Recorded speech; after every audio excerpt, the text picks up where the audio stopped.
Semear MS, oferecimento Hidráulica Ginter, manutenção de bombas e motores hidráulicos. Apoio Cooperplan, consultoria e planejamento agropecuário. Está no ar o Semear MS, dedicado ao universo do campo. No programa de hoje, você confere. Algodão colorido desenvolvido pela Embrapa é mais rentável ao produtor e não utiliza fertilizantes e insumos químicos. Jacarés do Pantanal recebem proteção governamental e de instituições privadas contra o contrabando de peles. No bate-papo com o produtor, especialistas orientam sobre a manutenção eficiente de máquinas agrícolas. E mais, conheça a história de Franciele Cornelli, uma avicultora que produz 80 mil aves a cada 30 dias em Dourados. O Semear MS começa agora!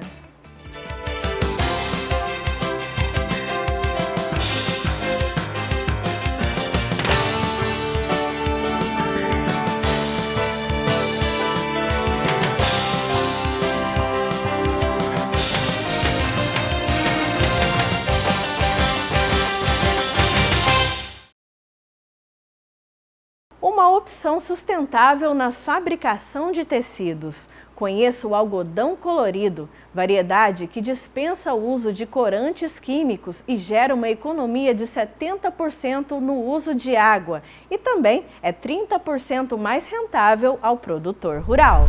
Mato Grosso do Sul é o quarto maior produtor nacional de algodão, com uma política específica para essa cultura, focado na diversificação da base produtiva e um programa de incentivo aos produtores de algodão através do Programa de Desenvolvimento da Agropecuária do Estado de Mato Grosso do Sul. A cultura do algodão do estado é tecnologicamente adequada, sustentável e tem protocolo, onde 90% dos nossos produtores se encontram, o de sustentabilidade. Um produto desenvolvido pela Embrapa para preservar o meio ambiente e gerar renda para o agricultor familiar, vem ocupando destaque no estado e no cenário nacional, o algodão colorido. O tecido de algodão colorido não tem corantes, por isso é hipoalergênico. Isso significa que as roupas fabricadas com esse tecido são ideais para o uso de bebês e pessoas alérgicas. São essas características que fazem da pluma do algodão colorido um produto cada vez mais valorizado nos mercados nacional e internacional. Atualmente, as peças produzidas na região Nordeste são exportadas para países como Estados Unidos, Alemanha, Portugal, Espanha, Itália, Suíça, França, a Inglaterra, Dinamarca e Japão. O processo de tingimento é um processo extremamente poluente, né? E você produzir uma roupa a partir do algodão colorido não vai ser necessário tingimento, portanto é um algodão do ponto de vista de sustentabilidade, especialmente quando está em jogo questão de saúde humana, é um algodão que leva uma vantagem muito grande em relação ao algodão branco. O algodão colorido existe na natureza há muitos anos. Ele é tão antigo quanto o algodão branco, mas esse tipo possui fibras curtas e fracas, que não servem para a fabricação de fios e tecidos.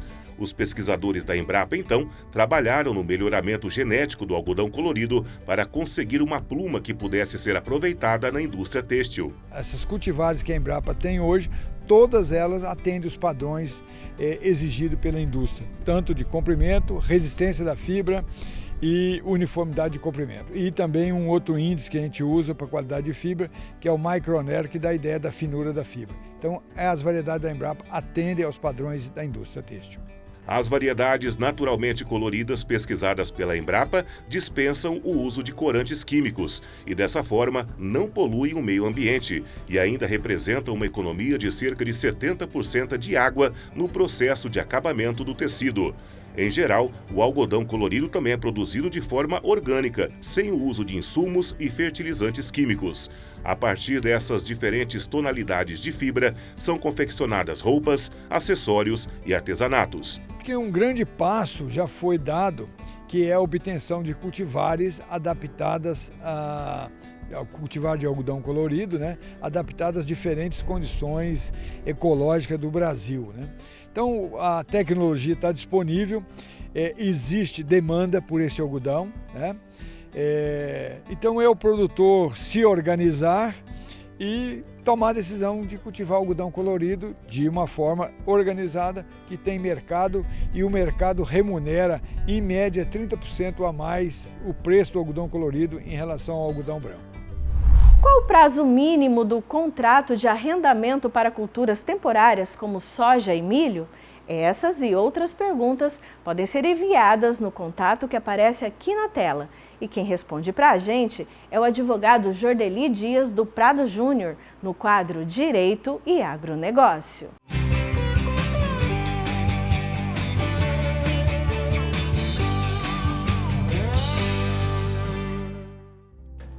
Olá, produtor! A legislação prevê que em contratos de execução continuada ou diferida, ocorrendo situações extraordinárias e imprevisíveis, qualquer das partes pode pedir a resolução contratual ou a revisão contratual para adequar o contrato à situação de normalidade. É a chamada teoria da imprevisão ou da onerosidade excessiva. E no que isso te interessa? Pois bem, você, produtor rural, muitas vezes vai à revenda comprar insumos e firma o pagamento desses insumos em CPR, mediante a entrega de soja ou milho lá na safra. Adquire o insumo e o seu pagamento fica diferido para o momento da safra. Também, muitas vezes no início do plantio, você, produtor rural, vai a uma trade ou uma cerealista e firma contratos de venda de soja futuro, fixando o valor desse produto para recebimento lá na safra. Quando você entregar o produto, você recebe aquele valor pré-fixado. Pois bem, digamos que ocorra uma frustração na sua safra, decorrente de intempérie, geada, seca. O que acontece com esses contratos? Você poderia alegar a teoria da imprevisão e da onerosidade excessiva para alterar as condições contratuais? Rever o contrato? Infelizmente, os nossos tribunais afastam essa possibilidade, porque os nossos tribunais entendem que as intempéries e as oscilações de mercado são fatores comuns, corriqueiros para o produtor rural. Então, produtor, caso você venha sofrer com a sua frustração de safra ou venha a ter uma exorbitante oscilação no preço do produto de mercado e venha se tornar muito oneroso sua contraprestação, tanto junto à revenda como junto à trading, infelizmente você não pode socorrer desse remédio legal. Nesses casos, é recomendado que você entre em contato com a revenda ou com a trade e tente negociar alguma situação que melhor lhe favorece. Até porque não vai ser o último contrato que você vai fazer com essa revenda ou com a trade. Tudo bem? Até a próxima! No próximo bloco, você confere. Jacarés do Pantanal recebem proteção contra contrabando de peles, que no passado gerou extermínio de mais de 5 milhões de animais da espécie. No quadro Paixão pelo Agro, vamos conhecer a história da avicultora Franciele Cornelli, que produz mais de 80 mil aves para abate a cada 30 dias em Dourados. Semear MS volta já!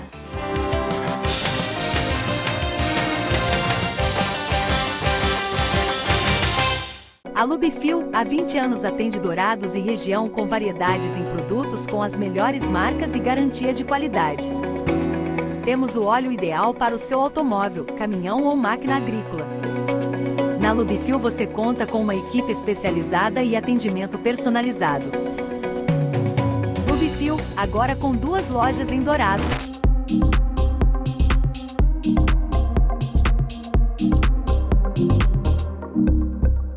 Com mais de 40 anos de experiência, a Hidráulica Ginter se destaca pela sua equipe altamente qualificada e pelo uso de técnicas e ferramentas modernas para oferecer diagnósticos ágeis e precisos. Nosso foco está na recuperação de equipamentos como hidro de colheitadeiras, pulverizadores e outros sistemas hidráulicos. Contamos com uma bancada equipada com sistema eletro-hidráulico para testes e regulagens de bombas e motores.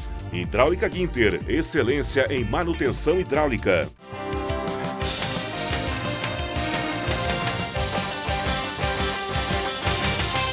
Estamos de volta para falar sobre preservação de espécie. No programa anterior, nós falamos sobre a dificuldade para terminar com o contrabando de peles, o que acarretou no extermínio de cerca de 5 milhões de jacarés na região pantaneira. Hoje, a situação é outra e os animais recebem proteção governamental e de instituições privadas, como é o caso da Caimaçu, que você vai conhecer agora na segunda reportagem da nossa parceira, a Agroeducativa. A Caimaçu é uma agroindústria brasileira especializada na produção de carne e pele de jacarés. Foi criada em 2013 e fica no coração do Pantanal de Mato Grosso do Sul, na cidade de Corumbá. Os trabalhos da empresa são todos certificados e reconhecidos pelos Ministérios da Agricultura e do Meio Ambiente. E a partir de agora, você é nosso convidado para conhecer todo o trabalho aqui realizado. Aqui tudo começa.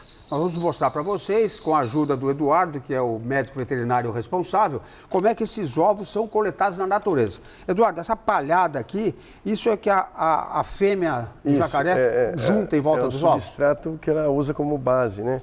Então a fêmea ela copula e aí o período de desenvolvimento dos ovos, que vai ser em torno de seus 25 dias, é o período onde ela vai fazer a confecção do ninho, né? Então ela vai juntar essa matéria orgânica, ela urina, defeca, regurgita até água nessa matéria orgânica. Isso vai ficar uma silagem, uma fermentação, né? Isso que acontece, ela compacta e aí depois desse período ela vai determinar se está pronto ou não por conta da temperatura, se a fermentação ocorreu correto.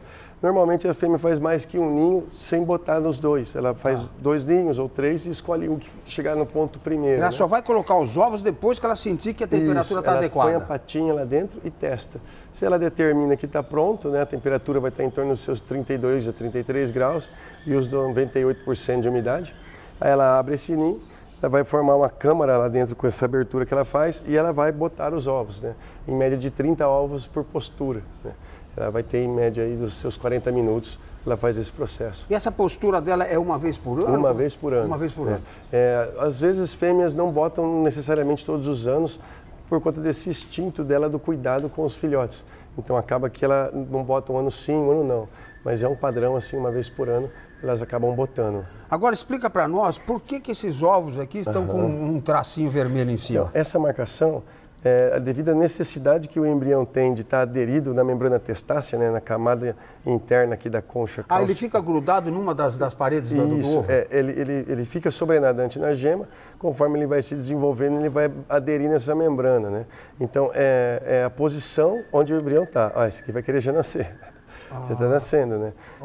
É um ovo já com um período avançado, então ele não tem tanto problema com a movimentação, a gente está tocando nele dessa forma. Isso aí vai ser um período de horas. Olha que legal, que a sorte que nós tivemos, que o Eduardo está ensinando e já está eclodindo ali, já está colocando o focinhozinho para fora, né? A gente já tem um que já nasceu. Aí, acabou de nascer. Olha aí que lindo, pessoal, que momento interessante e sortudo nosso, né? De pegar o bichinho saindo aí. Bom, então você estava explicando que quem faz essa marca são os funcionários da fazenda, os parceiros que coletam os ovos, né? Isso.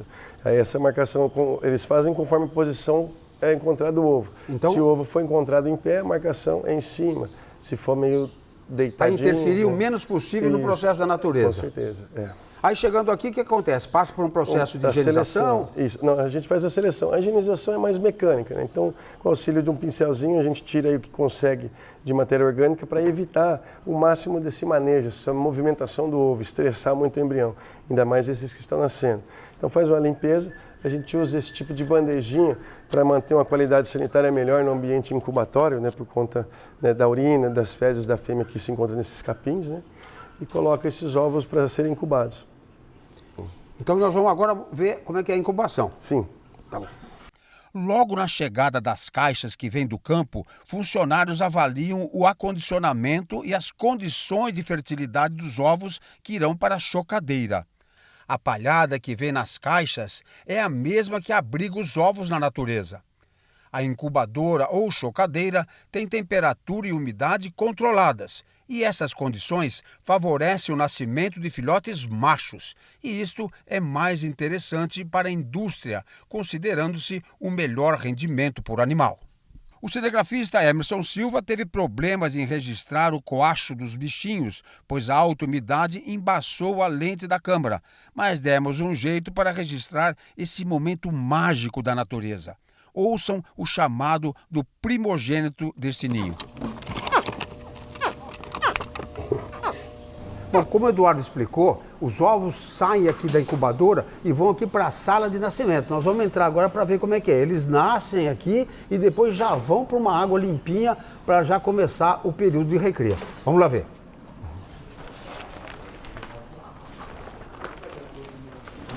Nesta sala chamada de berçário, os recém-nascidos são contados e separados e, na sequência, vão para tanques plásticos com água limpa e aquecida. E falando em água, o líquido trabalha totalmente em circuito fechado aqui na Caimã. Diariamente saem 420 mil litros, que depois de passarem por um período de 3 meses por tratamento natural em tanques e lagoas, a água volta para o sistema de criação. Bom, vocês estão vendo aqui, são 120 baias onde se faz a recria dos jacarés. Eu estou aqui com o Eduardo visitando. Isso é uma área aqui de 4 a 5 hectares, cabe essas 120 baias. Agora nós vamos chegar aqui nessa, onde estão animais prontos para o abate. Eles aqui são alimentados, a água, como ele já explicou, é reciclada a cada 3 meses. Eduardo, eles estão prontos para o abate. Que idade mesmo? 2 anos e meio. E que peso? 6 a 8 quilos eles vão estar em torno, né? E isso funciona igual o boi? Assim, tem rendimento de carcaça também? Sim. Ele vai estar em torno aí de 52% do rendimento de carcaça. Bastante rendimento carne. Bom. Bastante carne. Rendimento bom. E para conseguir o peso de mercado, os jacarés, como todas as outras espécies com destino ao consumo humano, necessitam de alimentação adequada e balanceada. Uma fábrica de ração extrusada foi montada na Caimaçu, a qual vai receber um aporte de proteínas vinda de miúdos de boi, de frango e de suínos. O pulmão, demais miúdos e a ração extrusada são colocados em uma betoneira, onde são misturados e a ração é finalizada. O veterinário Eduardo mostra para nós como os animais são alimentados, mas por estar fora de horário de costume, eles pouco se interessaram pelo petisco. Uma granja de frangos da espécie Griller, onde 80 mil aves são produzidas a cada 30 dias. Conheça a Franciele Aparecida Cornelli, uma avicultora de Dourados que desde os 17 anos lidera a produção de alimentos para diversos países. Uma trajetória marcada pela tradição no campo.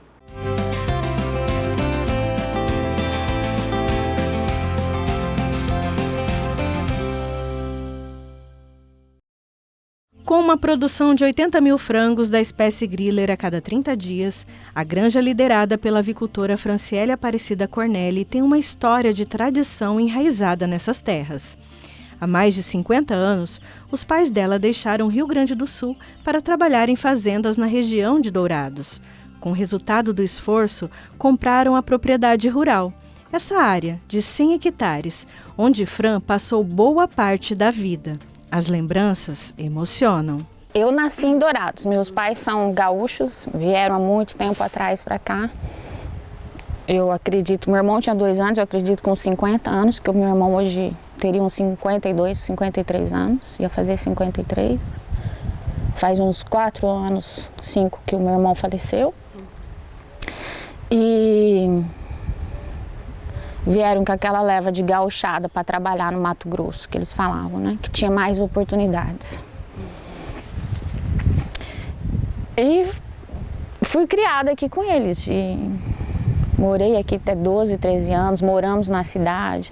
Meu pai fez de tudo para dar estudo para os filhos, ele me deu a oportunidade de fazer uma faculdade fora. Não concluí no meio que eu estava fora, foi quando ele faleceu, eu retornei. E depois eu não continuei. Então a gente fala assim que a gente sai do campo, mas a gente retorna, né? Porque as raízes da gente estão aqui. Franciele assumiu a responsabilidade de cuidar dos negócios da família aos 17 anos, quando o pai faleceu. Ela se dedicou à granja e o irmão à lavoura. Há 5 anos, mais uma tragédia marcou a vida da família, o falecimento do irmão. Quando ele faleceu, eu me preocupei muito, né?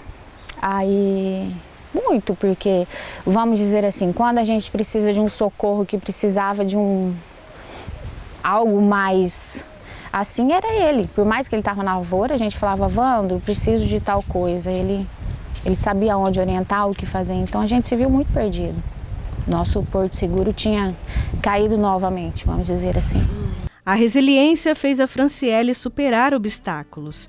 Hoje, ela, a sobrinha e a mãe administram a propriedade, cada uma com suas funções. A granja, que começou com meio aviário, hoje, sob a liderança dela, fornece alimentos para os mercados internacionais. Aqui a gente fala assim que é uma propriedade que ficou administrada por mulheres. Porque nós não temos assim, minha irmã, minha mãe, minhas 2 sobrinhas, a minha cunhada. Eu me sinto uma vitoriosa. Eu tenho muito orgulho do que eu faço. Não é fácil ser mulher também. Você tem que... Normalmente os funcionários são homens, não que a gente não tenha mulher. Tem muita mulher que passou aqui que trabalhou muito bem. Não é fácil lidar assim, sabe? Normalmente tem esse lado assim deles acharem que a gente não... Talvez não entende como eles. Mas isso passou, mas eu já passei por isso. Eu já passei muito por isso. De você ter um negócio que você não podia entrar, como se não fosse seu, sabe? Até hoje, a propriedade rural mantém a tradição de diversificar a produção. Por aqui, lavoura e avicultura caminham juntas, um legado para as futuras gerações. A gente não pode parar, né? Nós temos uma propriedade que a gente pode produzir muito mais do que a gente vem produzindo. A gente tem que correr atrás disso, de produzir. Eu quero produzir mais, um bom produto. E para isso eu preciso me modernizar mais, aprender mais, ter novas tecnologias. Eu não posso, a avicultura nunca para, todo ano muda. Nós produzimos alimento e produzir alimento no Brasil é muito difícil. Muito difícil. É muita exigência. Nós temos aí doenças entrando no nosso território, que se entrar dentro de uma granja comercial, para todas as exportações, as compras de nível nacional. A paixão pelo agro e os ensinamentos do pai moldam o futuro da granja e da lavoura da propriedade rural de Franciele. Uma missão que ela aprendeu desde cedo, pois para ela, a família é a base de tudo. Essa paixão vem dos exemplos familiares e da gratidão que o pai tinha pela terra e os alimentos que produzia. Que vem de quando a gente era pequena, sabe? A gente saía daqui para ir para a escola, subia a estradinha para ir para a escola. Meu pai passava assim, bate palma pro sojinha. Como que você não vai se apaixonar? Bate palma pro sojinha, gente. Chovia, ele falava, bate palma pra chuva. A gente ia pro Rio Grande do Sul todo final de ano. Na hora que a gente subia aqui, ele falava, tchau, sozinho. Então ele tinha muito amor no que ele fazia. Então a gente faz as coisas com amor, porque é o que a gente aprendeu, é dessa forma. No próximo bloco tem bate-papo com o produtor. O presidente do Sindicato Rural de Dourados, Ângelo Ximenes, recebe especialistas que dão dicas de como fazer a manutenção eficiente dos maquinários agrícolas, economizando tempo e dinheiro. O Semear MS volta já!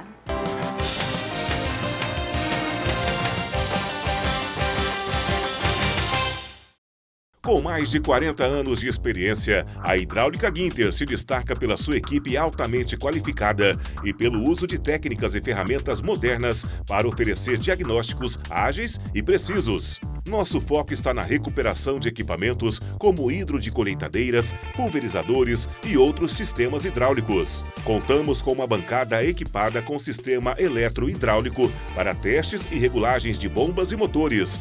Hidráulica Ginter, excelência em manutenção hidráulica. A Lubifil, há 20 anos atende Dourados e região com variedades em produtos com as melhores marcas e garantia de qualidade.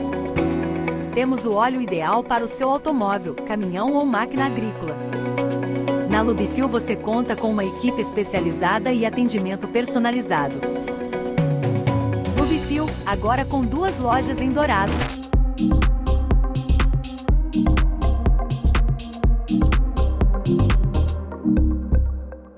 Semear MS, oferecimento Hidráulica Ginter, manutenção de bombas e motores hidráulicos. Apoio Cooperplan, consultoria e planejamento agropecuário.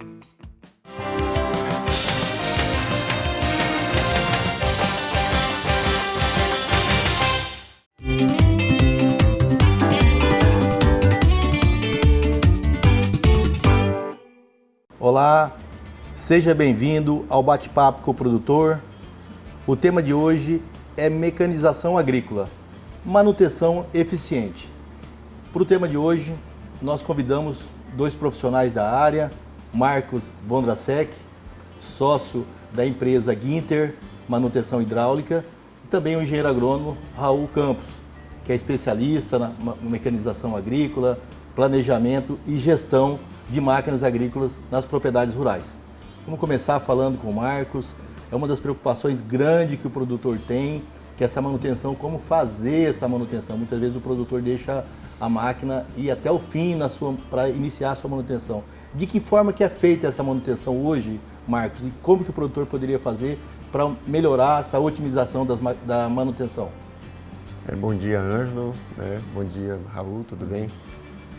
Hoje, devido à grande complexidade dos sistemas hidráulicos das máquinas agrícolas, eu vejo que a maior dificuldade encontrada hoje é a disponibilidade de peças e serviço. E na nossa empresa, hoje, a maior parte dos serviços que chegam é de manutenção corretiva, onde a máquina já parou, como o senhor falou, a máquina já está parada, e aí ela vai entrar para fazer a manutenção corretiva, mas ela já não está operando mais por um período de tempo, né? Ok, Marcos, assim, dentro disso, Raul, nós temos assim, dentro a máquina parou, né? Mas como que o produtor pode se programar, ele pode se prevenir para fazer uma manutenção, diríamos assim, um planejamento? Como que a técnica, o engenheiro agrônomo poderia ajudar na propriedade rural e o produtor rural para fazer um planejamento dessas atividades e principalmente nessa parte de manutenção agrícola? Bom dia, Marcos, Ângelo. Quanto maior o tempo que é feito entre revisões, entre intervenções, você vai tendo um desgaste maior de componentes. E desgaste de componentes levam a desgaste de outros componentes. E isso aumenta a complexidade da manutenção que vai ser feita. Então, antigamente se falava muito numa manutenção entre safras, e às vezes entre 2, 3, 4 safras. E quando se vai fazer uma intervenção, os valores ficam muito grandes por causa da intervenção necessária, que é muito grande. A manutenção periódica leva com que você tenha um desgaste de componentes menor. E além disso, existe um ganho muito grande na eficiência dessas máquinas no campo. Então, todas as intervenções, quanto menor a frequência, maior vai ser a eficiência e menor vai ser o gasto econômico com esta máquina. Nós temos 2 sistemas de produção na nossa região, uma é cana e a outra é soja. É comum nós vermos máquinas paradas no campo para troca de uma mangueira, de um componente hidráulico. Veja a complexidade que é eu trocar uma mangueira no campo. Veja a complexidade que é eu tirar uma polia no campo. Isso ficaria muito mais tranquilo se fosse feita uma manutenção com frequência maior desta máquina. Além dos valores que você tem um ganho muito maior na capacidade operacional da máquina. Essa máquina, quando entra em colheita, ela precisa colher, ela não pode estar parada. Um trator, quando está plantando, ele precisa plantar, ele não pode parar para ter uma intervenção. Então, essa perda de tempo que se tem em uma máquina parada no campo é o pior fator que o produtor deveria pensar. Por isso, a recomendação de uma manutenção periódica frequente. Marcos, a gente ouve falar muito de manutenção preditiva, né? É um nome que não é muito comum com o produtor rural. Como que é essa manutenção? De que forma que essa manutenção pode favorecer essa otimização que o colega Raul, acabou de comentar? A manutenção preditiva, ela é muito já utilizada na parte da indústria, né? E a gente está tentando conscientizar, né, os produtores a também utilizar ela nos seus maquinários, nas suas fazendas, né? A manutenção preditiva, resumidamente, ela é uma prática que você vai tentar prever, através de cálculos e análises, você tentar prever o momento que a máquina vai quebrar. Então, resumidamente, a manutenção preditiva é isso, é uma previsão a partir de dados, lógico, de quando essa máquina vai parar e aí você fazer uma intervenção antes que isso ocorra. Uma das outras coisas, né, a gente está falando de utilização de máquinas nas propriedades rurais e muitas vezes o agricultor, ele tenta utilizar o máximo possível da sua máquina. Isso. De que forma que o produtor poderia fazer um dimensionamento agrícola associado à consultoria agronômica, que é o teu caso, para que ele possa favorecer ter máquinas suficientes e não quebrar com uma certa frequência? O primeiro fator é que, assim, como as máquinas agrícolas estão em situação de limite, todas as máquinas quebram. Isso é uma verdade que nós temos que entender, que as máquinas são levadas ao limite até que vai haver uma exaustão de componentes e isso vai haver uma falha.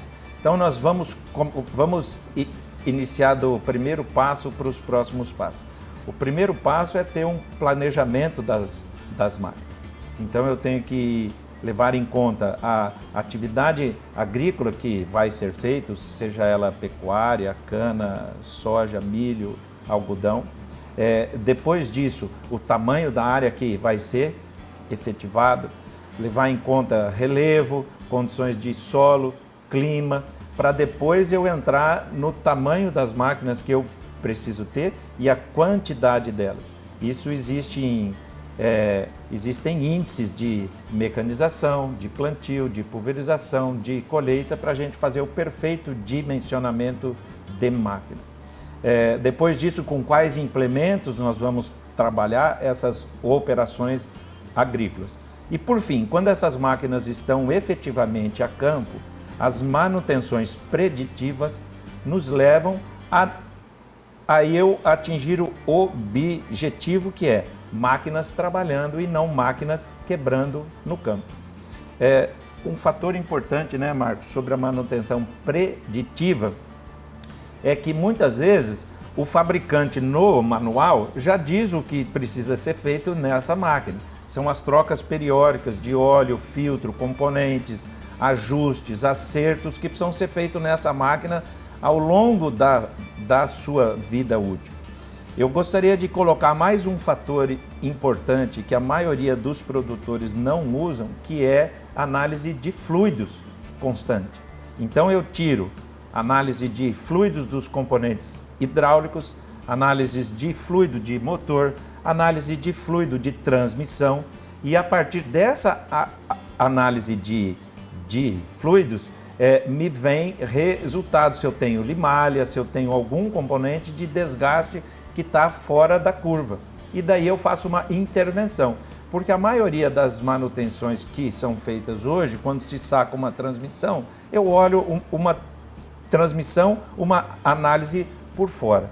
Então, quando eu faço análise de fluido, eu faço análise interna dela, tem um raio-x dessa máquina. E com isso eu vou ter uma vida útil. Então, concluindo, você tendo um planejamento, um dimensionamento de máquinas perfeito, uma atividade agrícola feito numa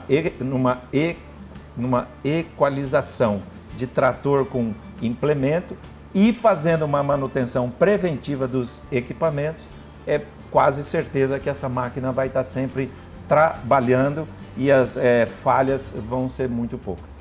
Dentro disso, Marcos, que o Rô está comentando, essa manutenção preditiva, porque o campo ele está associado com a manutenção, né? Se parou no campo, parou, a manutenção tem que acelerar bastante. De que forma que a gente podemos fazer para que essa manutenção seja mais eficiente, essa manutenção preditiva, para aumentar essa eficiência no campo? Ou seja, quando está plantando, quando está colhendo, quando está pulverizando, é aquele momento on time que a agricultura precisa. Que forma que poderia ter essa casadinha perfeita entre o planejamento e a manutenção? A manutenção preditiva, a gente pode trabalhar ela assim, no período entre safra, né, quando já tá a máquina já está parada, vamos dizer assim, para um período de revisão. E aí você vai ter alguns processos a ser feitos, né? O primeiro deles é uma coleta de dados, né? Então você vai em loco, faz uma aferição da pressão dos motores das bombas. Depois você analisa esses dados, né? E em cima de um gráfico de desgaste, você consegue então prever se é necessário fazer uma manutenção corretiva naquele componente, né? A partir desses gráficos que você obteve ao longo do tempo, né? Você consegue prever, você consegue fazer um cálculo da eficiência do componente e dependendo da eficiência você então entra com a manutenção corretiva para poder minimizar as chances de quebra no momento que a máquina não pode parar, né? O agricultor, quando ele vai iniciar uma atividade, ou mesmo ele já está na atividade, ele quer aumentar a área, esse planejamento de aquisição de máquinas, né? De trator, plantadeira, colheitadeira, como que o produtor pode fazer esse dimensionamento para não afetar muito o fluxo financeiro dele em questões de quedas de preços de commodities e ele possa ter essa eficiência no campo? Como que a consultoria pode auxiliar o produtor nessa aquisição de novas máquinas, troca de novos equipamentos? Essa é talvez a pergunta que deveria ser feita primeiro, que o produtor deveria se fazer em primeiro antes da sua atividade agrícola. Toda vez que a gente chega diante de uma situação de produção, o produtor chega em sua área de soja e fala, bom, aqui eu preciso um trator, preciso uma plantadeira, preciso um pulverizador e assim vai por diante dos equipamentos. Ele já faz um trabalho de dimensionamento de frota. Bom, com uma plantadeira de tantas linhas, eu vou plantar essa área em tantos dias e isso me é suficiente. Mas também deveriam ser feitos cálculos financeiros quanto a isso, né? Importante se fazer o fluxo de caixa para que eu entenda como eu vou pagar esses equipamentos que eu estou adquirindo. Além disso, em cenários positivos, médios e negativos, para eu saber o que vai acontecer num cenário bom, de preço e clima, como nós estamos vivendo, cenário médio e um cenário ruim. Porque quando a gente faz uma análise de riscos e de oportunidades, a gente começa a enxergar um pouco melhor o que pode acontecer dali para frente. Então, aonde a consultoria pode nos auxiliar é não somente abastecer, premiar, prever, ticar os aspectos técnicos, mas também os aspectos financeiros ligados à produção de grãos e cana. E todo esse dimensionamento, nós chegamos na última linha, que é o custo por hectare ano. Interessante isso. Eu posso plantar, por exemplo, 1000 hectares com um trator ou com 10 tratores. Qual é o modelo melhor? 1 ou 10? Então, eu posso ser 3, posso ser 2, posso ser 5. Então, quando eu escolho 2, 3 modelos de produção para aquela área que eu tenho, eu posso também quantificar financeiramente, colocar isso dentro do meu fluxo de caixa, por quantos anos eu vou pagar isso, junto ao banco, junto a qualquer outro tipo de crédito que eu posso ter. E depois eu tiro o custo por hectare. Então é muito interessante, porque eu também chego no ótimo econômico em relação à mecanização, quando eu chego frente a uma área.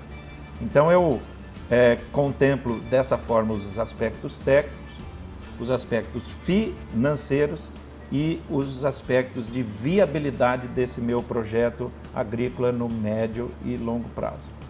Por fim, só um detalhe, o produtor pode falar assim, mas eu já tenho um trator, mas eu já tenho um implemento, eu já tenho uma máquina. Como é que eu posso me adequar frente dessa situação? Nós devemos olhar para os próximos 10 anos, próximos 5 anos, próximos 10 anos e fazer um novo planejamento dessa área para ter uma troca gradativa. Puxa vida, mas surgiu uma promoção de um trator, veio um equipamento novo, uma tecnologia nova. Eu sempre digo que quando você tem um planejamento bem feito, você está pronto para julgar as oportunidades que aparecem pelo caminho.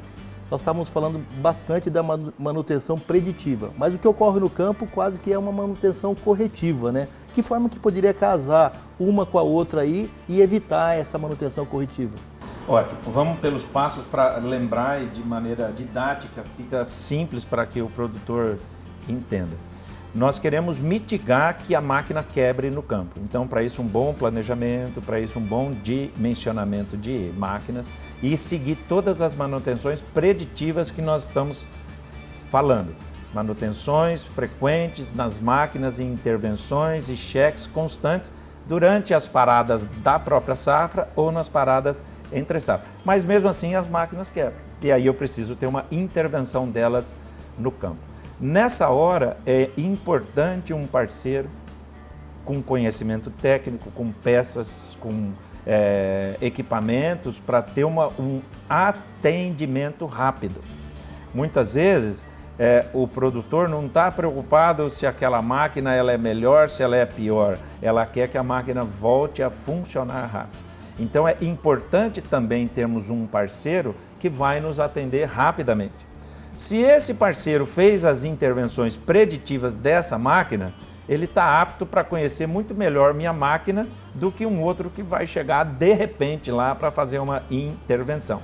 Então eu acho que a última dica é termos parceiros sólidos, com conhecimento técnico, com capacidade de intervenção, para que quando, porventura, alguma falha ocorra no campo, tenha um pronto atendimento e essa máquina volte a trabalhar rapidamente. Então, também o desenvolvimento de parceria faz parte dos projetos de mecanização. Dentro desse contexto, Marcos, essa parceria, né? Vocês têm uma empresa especializada em hidráulico, né? Como teria que fazer esse casamento perfeito entre a manutenção preditiva e essa corretiva? Porque quando acontece a corretiva, o produtor quer que o problema seja sanado na hora, né? Porque ele não continua a operação dele de semeadura, tratos culturais, pulverização ou mesmo colheita. Uhum. Através da manutenção preditiva, você já consegue já ir identificando quais são os componentes que estão entrando em desgaste, né? Então, quando ocorrer a manutenção corretiva, você já tem um direcionamento para onde você pode trabalhar, onde você vai corrigir.